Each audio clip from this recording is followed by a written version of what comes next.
এক বছর আগে যে চালের দাম আমরা 47 টাকায় কিনেছিলাম, আজ সেটা 51 টাকা। ভাবুন তো, 25 বছর পরে খাবারের দাম কোথায় যাবে।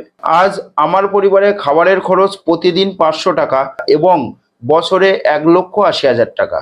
কিন্তু একটা প্রশ্ন, যখন আমার বয়স 60 বছর হবে, তখন আমার ছেলে নিজের জীবন নিয়ে ব্যস্ত থাকবে, আর আমরা দুজন, আমি এবং আমার স্ত্রী, একসঙ্গে জীবন কাটাবো। তখন কি আজকের 15,000 টাকায় মাস চলবে? না।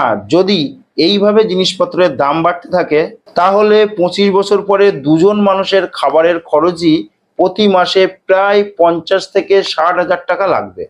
অর্থাৎ ইনফ্লেশন সেই জায়গায় কিন্তু আমাদের খাবারের খরচা নিয়ে যাবে। অর্থাৎ বছরে লাগতে পারে 6 থেকে 7 লক্ষ টাকা।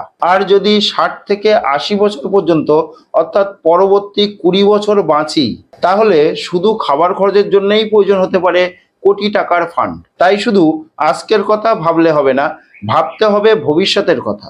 কারণ ইনকাম একদিন থামতে পারে, কিন্তু খরচ কোনোদিনই থামবে না। তাই আজ থেকে নিজের রিটায়ারমেন্ট প্ল্যানিং শুরু করুন, কারণ ভবিষ্যতের নিশ্চিন্ত জীবন আজকের সিদ্ধান্তের উপরেই নির্ভর করছে।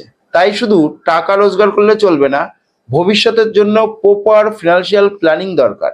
আমি সোমনাথ বিশ্বাস 17 বছর ধরে মানুষের ভবিষ্যৎ প্ল্যানিং এর সুরক্ষা নিয়ে কাজ করছি। তাই আজই আপনার পরিবারের ভবিষ্যৎকে সুরক্ষিত করতে ফিনান্সিয়াল প্ল্যানিং করুন।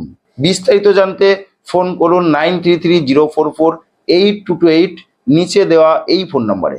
সুস্থ থাকুন, ভালো থাকুন। ধন্যবাদ।